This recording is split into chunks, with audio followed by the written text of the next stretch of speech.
یہاں تک کہ اللہ تعالیٰ نے ان کے پشت اطہر سے نطفے کی صورت میں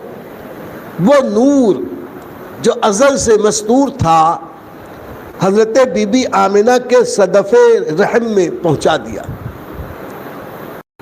نبی کریم صلی اللہ علیہ وسلم کا حمل پاک قرار پایا اور حضرت بی بی آمنہ اس امانت کی امین بن گئی، اور حضرت بی بی آمنہ رضی اللہ تعالیٰ عنہ اس وقت بڑا ہی خوشگوار اپنے آپ کو پاتی، طبیعت بہت بہتر تھی، اور ابھی حضرت سیدنا سرکار علیہ الصلوۃ والسلام کے رحم پاک میں مستقر ہونے کو 2 ماہ بیتے تھے کہ حضرت عبد المطلب نے اپنے بیٹے عبداللہ سے کہا کہ بیٹے تجارت کے لیے تم ذرا میرا سامان تجارت لے کے ملک شام چلے جاؤ، واپسی میں مدینے سے کھجوریں بھی لیتے آنا۔ حضرت عبداللہ والد ماجد کے اس کاروباری سفر پر قافلے والوں کے ساتھ مکے سے نکلے۔ جاتے وقت جب بی بی سے رخصت ہوئے تو بی بی آمنہ کہنے لگیں کہ اے شوہر نامدار، آپ جا رہے ہیں، کئی ماہ لگ جائیں گے، اور مجھے اس وقت آپ کی زیادہ ضرورت ہے، آپ کی یاد بہت آئے گی، اس لیے بھی کہ الحمدللہ میں اس وقت امید سے ہوں، اور اس وقت اور کچھ تکلیفیں بڑھ جائیں تو آپ کی یاد، آپ کی ضرورت زیادہ محسوس ہوگی۔ تو حضرت عبداللہ نے کہا کہ تمہیں اللہ کے حوالے کیا، سفر پہ جانا، تجارت کرنا یہ بھی تو ضروری ہے۔ یہ کہہ کر تسلی تشفی دی بی بی آمنہ کو، اور 2 ماہ کی دلہن کو چھوڑ کر انہوں نے ملک شام کا سفر کیا۔ ملک شام پہنچے، تجارت کی، خرید و فروخت کیا۔ وہیں ملک شام ہی میں ان کی طبیعت کچھ خراب ہو گئی۔ اس وقت جو بھی بن سکا دوا علاج کیا، لیکن افاقہ نہ ہو پایا۔ اسی بیماری کے عالم میں واپسی کا وقت آیا،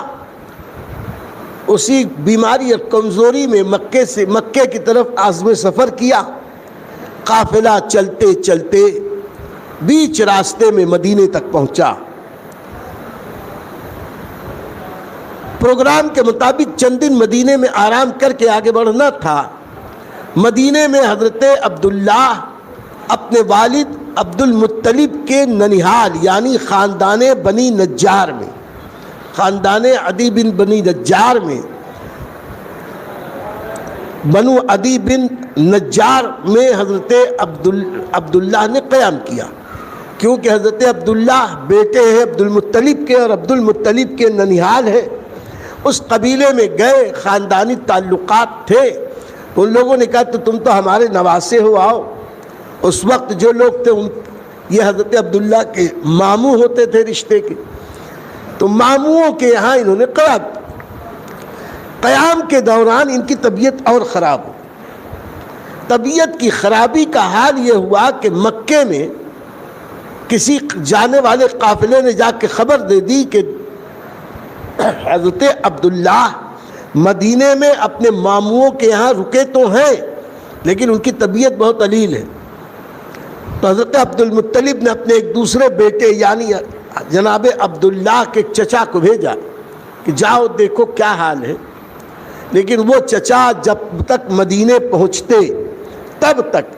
تقریباً 1 ماہ بیمار رہ کر حضرت عبداللہ انتقال کر گئے۔ یہ سمجھ لو کہ ہمارے نبی صلی اللہ علیہ وسلم کے شکم اقدس میں تقریباً 4-5 ماہ کے ہی ہوں گے، اور والد ماجد کا انتقال ہو گیا۔ جس وقت والد ماجد کا انتقال ہوا، فرشتوں میں غم و اندوہ طاری ہوا۔ اللہ کی بارگاہ میں غم انگیز لہجے میں فرشتوں نے کہا،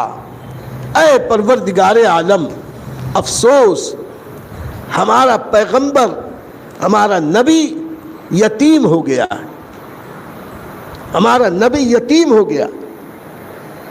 تو اللہ رب العزت نے فرشتوں سے کہا غم نہ کرو، ان کا حافظ اور ناصر میں ہوں، ان کی حفاظت میں کروں گا، ان کی مدد میں کروں گا، ان کی تربیت میں کروں گا، ان کے ہر معاملے کی نگہبانی میرے ذمہ کرم پر ہے۔ یوں آپ سوچیں کہ اللہ تعالیٰ نے اپنے محبوب صلی اللہ علیہ وسلم کو کتنا مقام بلند بخشا کہ ابھی دنیا میں آئے نہیں ہیں اور ان کے لیے فرشتے اللہ کی بارگاہ میں دعائیں کر رہے ہیں۔ اس سے بڑھ کر نبی پاک کی عظمت اور کیا ہوگی۔ خیر، اسی دوران حضرت عبداللہ کا جب وصال ہوا، انتقال ہوا، تو یہ طے کرنا تھا کہ ابھی انہیں دفن کہاں کیا جائے۔ تو چونکہ اس وقت مدینہ منورہ کا کوئی اجتماعی بڑا قبرستان نہیں تھا، بلکہ خاندان خاندان کے لوگوں کے الگ الگ جہاں جسے جگہ ملتی قبر بنا دیتا۔ بہت سارے وہ تھے جو اپنے خاندانوں میں، چونکہ ایک خاندان کے لوگوں کے گھر ایک ہی علاقے میں ہوتے،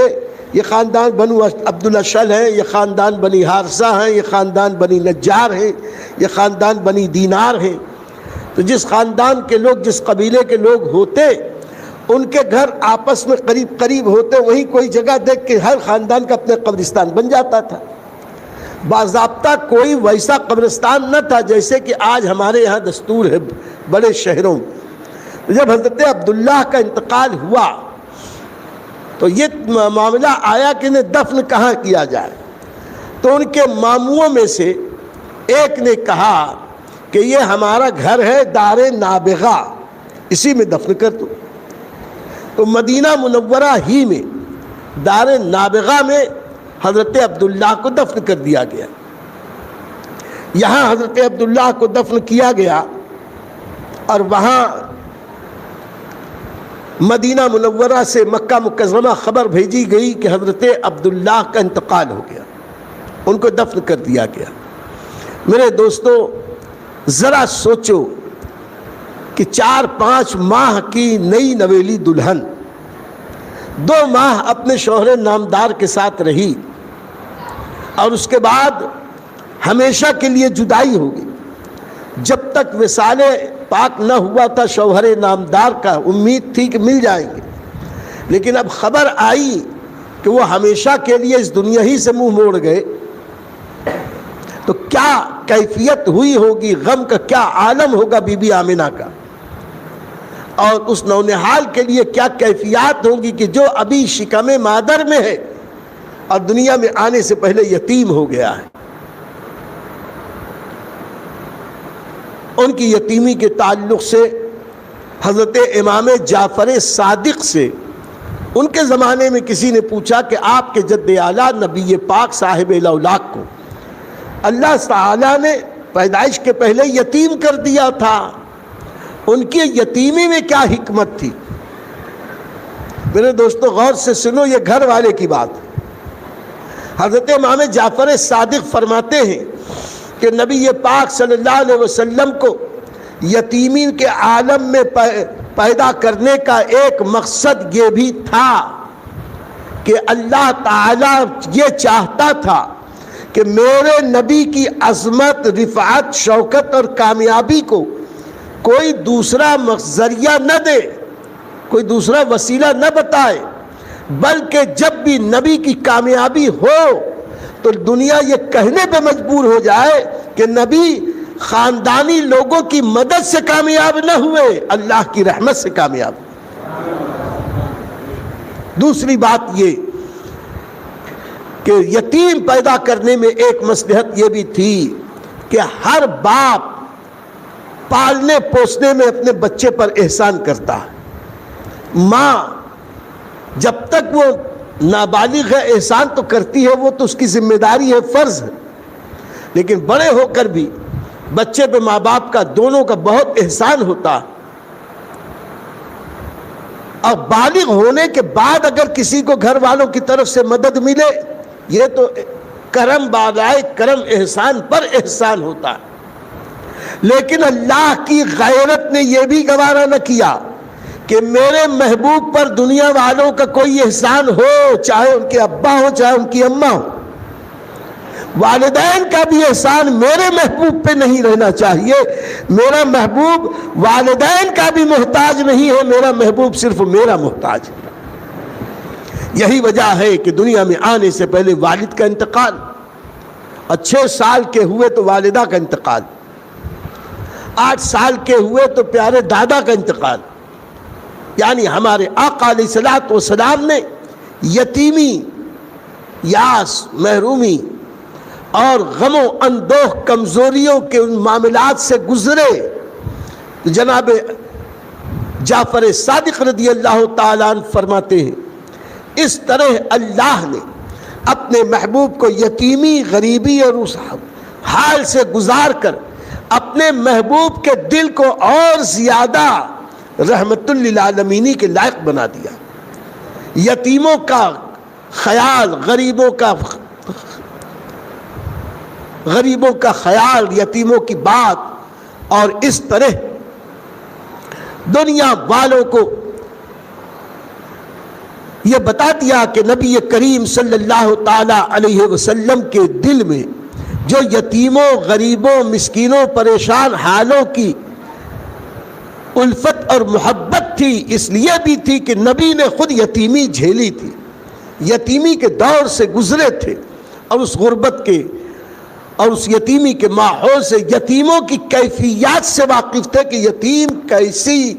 ہمدردی کے مستحق ہے۔ اس لیے نبی کریم صلی اللہ علیہ وسلم نے یتیموں کی پرورش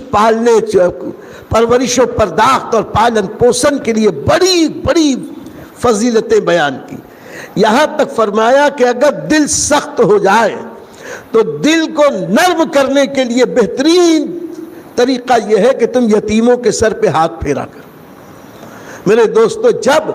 یتیموں کے سر پہ ہاتھ پھیرنے سے ہمارے دل کی اصلاح ہو سکتی ہے تو یتیموں اور غریبوں کی مدد کرنے سے اللہ ہمیں کیا کیا نعمتیں عطا کرے گا، اس کا کون اندازہ لگا سکتا ہے۔ اس لیے ہمیں چاہیے کہ ہم اپنے سے کمزور لوگوں کی مدد کریں۔